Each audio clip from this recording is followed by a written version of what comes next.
Over the years, humanity has done some very evil things, where over the last few thousand years, there have been several different forms of torture and execution that have been very gruesome and over the top. Today, I am going over some of those evils to show you just how bad it could be. Used in medieval Europe, but mostly used in Spain, there was a method of execution named the Judas Cradle. The Judas Cradle's first uses were linked to the late 1400s to early 1500s. Most famously used in Spain, but was also used in other regions such as France, Germany, and Italy, who practiced the same execution under a different name. This method of execution was primarily used on those who committed heresy, usually during times such as the Spanish Inquisition, where individuals who were accused of heresy, blasphemy, or witchcraft would be subjected to the torture of the Judas Cradle. Murderers and thieves were also subjected to the cradle to torture, punish, and intimidate others away from committing these crimes. The Judas Cradle was a pyramid-shaped wooden seat that was pointed at the top. It was mounted on a frame or post and could be raised or lowered using a pulley system. The victim would then be suspended above it, often tied at the wrists or ankles. They would then be lowered slowly onto the pointed top, so the tip was pressed against a sensitive area, usually the anus or vagina. They would then be lowered onto the point with the person's full body weight, making it extremely painful. This process would be held for hours or days to elicit a confession. These confessions would often be false, as the person would be subjected to the Judas Cradle and then just confess to whatever they're being accused of to try and stop the physical torment. Some versions of this device included ropes to slowly lower and raise the victim to further the psychological and physical torment. Even beyond the physical pain, the Judas Cradle was designed to mentally break the victim. The slow, deliberate nature of the torture created an intense anticipatory fear, with victims being fully aware of what was about to happen, sometimes being suspended over the device for several minutes. The latest uses of the Judas Cradle were in the early 1800s in Spain, before it was abolished in the Enlightenment-era legal reforms, which increasingly condemned the use of torture as unreliable and inhumane. Designed in ancient Greece, the brazen bull, also known as the bronze bull, Sicilian bull, bellowing bull, and the bull of Phalaris, was a torture and execution device invented somewhere between 12th and 9th century BC. This method of execution was used against anyone who opposed the ruling tyrant Phalaris of Agrigentum. The Suda, which is a Byzantine encyclopedia, suggests it was used on foreigners who Phalaris deemed suspicious. Ironically, Phalaris himself was reportedly killed using his own device after his people rebelled and overthrew him. Also, years later, around 303 to 313 AD, it was used to execute early Christians who did not sacrifice to the Roman gods. The device was a hollow bull that was made entirely of bronze, with a door on one side. The condemned were then locked inside the device, with their head aligning with the bull's head. A fire was then set beneath the bull, heating the bronze and causing the person inside to be slowly roasted to death. The bull had an internal acoustic apparatus which made the dying wails sound like a bull's bellow. The bull was designed so that steam from the roasting victims would exit the bull's nostril. The brazen bull inflicted extreme psychological terror long before death, as the victims knew the reputation of the bull, often hearing tales or even seeing demonstrations of the bull. The victims would be sealed inside the metal enclosure. This would cause intense claustrophobia, panic, and helplessness, with fear amplifying as escape was impossible. The transformations of their screams into the animal-like sound stripped the victims of their identity, reinforcing the dehumanization. This execution was not just about the death, but also the spectacle, aiming to humiliate and show absolute control, with the lasting psychological effect extending far beyond the victim and embedding fear in those that witnessed. The final use date of the brazen bull is uncertain, but it was likely around 8th century, with historical evidence suggesting that it was used for martyrs like Saint Theodosia in 728 AD. In England and Ireland, there was an execution known as being hanged, drawn, and quartered, and was first used in Wales against Dafydd ap Gruffudd in 1283.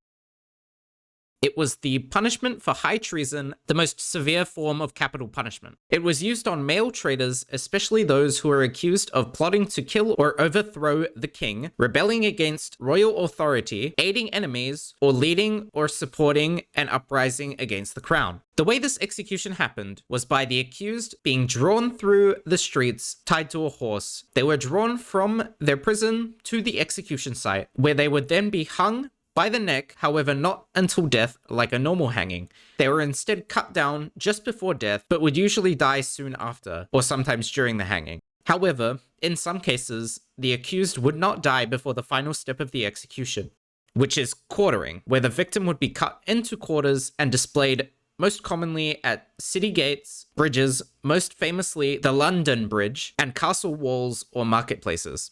This execution causes massive psychological terror through the ritual and inevitability. The sentence was pronounced publicly in advance, meaning that the condemned would often have to wait for days or weeks. They would then be drawn through the streets as a form of public humiliation and social death.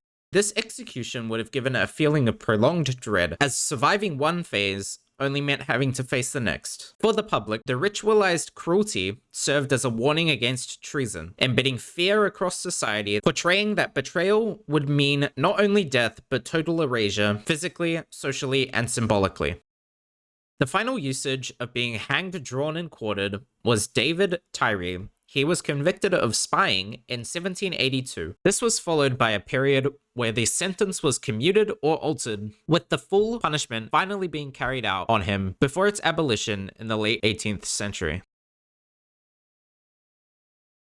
Moving on to a globally used form of execution, being burned at the stake. It was notably used in Europe, being used in the Holy Roman Empire and England for crimes like heresy, and used in other places for crimes like witchcraft and treason, with some offenses for incest and looting fires. It was first used sometime around 1800 BC. The condemned was tied to a wooden post and often surrounded by bundles of wood or other fuel. The materials were arranged deliberately to ensure the visibility. Once preparations were complete, the fire was started at the base and allowed to spread upward, with some cases having officials controlling the pace of the fire, making the process either quicker or prolonged, depending on the local laws and customs. Being burned at the stake imposed extreme psychological suffering long before the fire was lit. The execution was usually public and ceremonial, with the condemned forced to face crowds, accusations, and religious or legal condemnation. The intense fear, isolation, and loss of identity that was invoked by this punishment caused severe psychological impact that extended beyond the victim, reinforcing the idea that defiance of authority would result in death. The last person officially burned at the stake was Cayetano Ripoll in 1834, executed by the Spanish Inquisition for heresy. An execution style that was used and transferred around the Mediterranean basin was crucifixion, which was first used from 6th century BC. It was most famously used by the Romans, however was also used by Persians, Seleucids, and Carthaginians. Crucifixion was primarily used to target non-citizens, slaves, pirates, and political enemies, with the offenses treason, rebellion, murder, piracy, grand theft, arson, desertion, and sedition. In crucifixion, the condemned was first forced to carry a horizontal beam to the execution site, as a part of the punishment and public humiliation. Then, at the site, the person was secured to the wooden structure either by being tied or having nails driven through their wrists and feet. They were then raised upright, so they were suspended.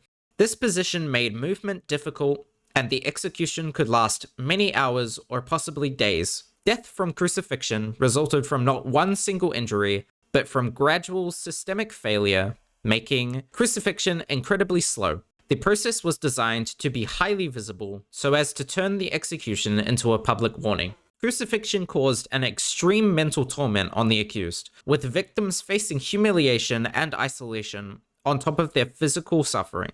The condemned were often stripped and paraded before crowds. The prolonged nature of the punishment caused an inescapable dread. Imagine you being tied up there, knowing that in a few days or hours you would be dead. This execution did not only have a psychological influence on the victim before death, as it served as a warning against rebellion or defiance. The ritualized nature of crucifixion turns the execution into a form of psychological control. The last time that crucifixion was said to be used was in the 4th century before it was abolished by Emperor Constantine. It, however, resurfaced in recent times, being used by militants in Syria and Yemen, and reported in Iraq by ISIS. Another European form of torture and execution is an execution called breaking on the wheel. It was used from the Middle Ages to the 18th century, with notable countries that used this method being France, Germany, Poland, Spain, and Italy. This method of execution was usually reserved for crimes of treason, murder, or robbery, and was often executed in public. Breaking on the wheel was designed to prolong suffering and was methodical in that practice. The condemned was tied on or strapped to a large wooden wheel, either laid on the ground or raised onto a scaffold. The executioners would then use clubs, hammers, or iron bars and systematically break all the bones in the arms, legs, and sometimes ribs. The arrangement of the blows would often be controlled to prolong life, with death occurring hours or days later. After the victim was incapacitated, the body would be woven through the wheel and displayed publicly. Intended to cause overwhelming psychological terror through inevitability and public exposure, breaking on the wheel really does what it sets out to do. Victims often knew about the sentence in advance, enduring the anticipation and dread, fully aware of how slow and staged their punishment was. They would then be restrained in front of a crowd and stripped of all dignity. The method's deliberate pacing deepens mental torment as the victim endures each broken bone from the clubs. For the public, the prolonged nature of this punishment and the display used after served as a powerful warning, embedding fear and obedience by demonstrating the state's absolute control over the body and fate of the individual. The last known breaking on the wheel took place in Prussia in 1841 and was used on a man named Rudolf Knapfel. Impalement, in its brutal form, dates back to antiquity, with mentions in Babylonia and the Neo-Assyrian Empire as early as 18th century BC. The sentence of impalement was typically in response to crimes against the state, particularly when people would violate the state's responsibility for safe roads, committing highway robbery, grave robbery, violating state policies or monopolies, or subverting standards for trade. The process for impalement would involve securing the condemned to a long wooden or metal stake which was positioned vertically. The body would then be arranged so that the stake would pass through and follow the spine, missing all internal organs, allowing the execution to be prolonged. The victim was left fully impaled while elevated on display. This method emphasized duration and display. Some could survive for hours or even days while fully impaled. Impalement was designed to produce extreme psychological terror through visibility and inevitability. The victims would have to feel the long spike slowly pierce its way through them, while the executioners tried to make it as drawn out as possible. For the public, the highly visible nature of the impalement served as a warning to those who were thinking of trying to commit crimes against the state, using spectacle and intimidation to try and dissuade people from committing these acts. The last use of impalement as a form of execution was used during the Armenian genocide in the early 20th century and was carried out by the Ottoman government. Another execution style that was first used in ancient Persia was sawing. It was first used around 5th century BC and was used on people charged with high treason, heresy, murder, sacrilege or apostasy, and witchcrafts, or other capital offenses. It was most notably used in ancient Persia, the Roman Empire, the Ottoman Empire, Mughal India, and Imperial China. In this execution, the condemned would be restrained, sometimes suspended upside down or secured to a frame, limiting movement.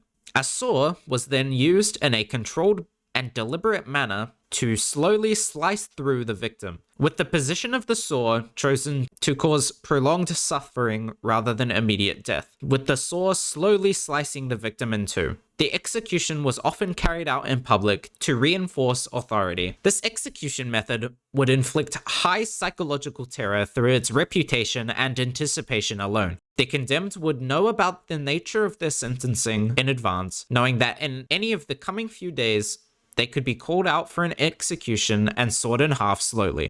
For the observers, this punishment served as a warning that certain crimes could result in this torturous execution. Sawing could have possibly last been used during the Cambodian genocide from 1975 to 1979. However, it was more likely that it was last used. Lynching, otherwise known as death by 1,000 cuts, was an execution method that originated in Imperial China, with the first practice appearing around the late 9th to early 10th century. Lynching was typically used on those who committed high treason. They would be charged for things such as plotting rebellion or assassination, or attempting to overthrow the emperor. Lynching was performed by tying the condemned in place, typically in a public setting, to ensure visibility and authority. The execution would be carried out in stages, slowly taking slices at the skin. The punishment was designed to be gradual, emphasizing the duration rather than trying to reach immediate death. Lynching could last anywhere from less than 15 minutes to several hours, or in the very extreme cases, days. Such was the case for Liu Jin in 1510, who reportedly endured 3,357 cuts over 3 days. Lynching was designed to last as long as physically possible and inflict as much psychological terror through the symbolism and inevitability. The condemned understood that the punishment represented more of a total moral condemnation and not just death. This version of execution would strip the condemned of honor and identity in full view of the public, with the destruction of the physical body amplifying mental suffering through the belief that the punishment lasted beyond death. The last use of lynching was on April 10, 1905, with a man being executed in this way for murder. Moving on to the final execution, and the one I'm considering the most gruesome, scaphism. First used sometime before 4th century BC, used in Persia as punishment for treason and used on those who planned to betray the king. In this execution, the victim would be smeared in a mixture of honey and milk coating their entire body. They would then be placed between two thin boats which were tied around them. The victims would then be force-fed the same milk and honey mixture until they vomited. They would then be left to float in a swamp or lake and allowed to have the elements, vermin, and insects slowly eat away at their body. This caused extreme pain as their bodies became infested with insects, and they would slowly succumb to their wounds, often taking multiple days as the victim would be continually force-fed milk and honey, ensuring they were kept alive. Scaphism's greatest torment came from its mental and emotional torture as the condemned faced a drawn-out fate with no clear end, creating overwhelming fear, anxiety, and hopelessness. The victims were completely immobilized, stripping away any sense of control. The isolation of the victim would also make the execution feel even longer, as it served as a way for making the victim feel alone, vulnerable, and forgotten. For society, scaphism served as a terrifying warning that betrayal would not simply be punished, but instead a slow erasure of one's identity, security, and humanity. Scaphism was most likely used in the 4th century BC. So that's it. There's some of the most evil and gruesome executions in humanity's history.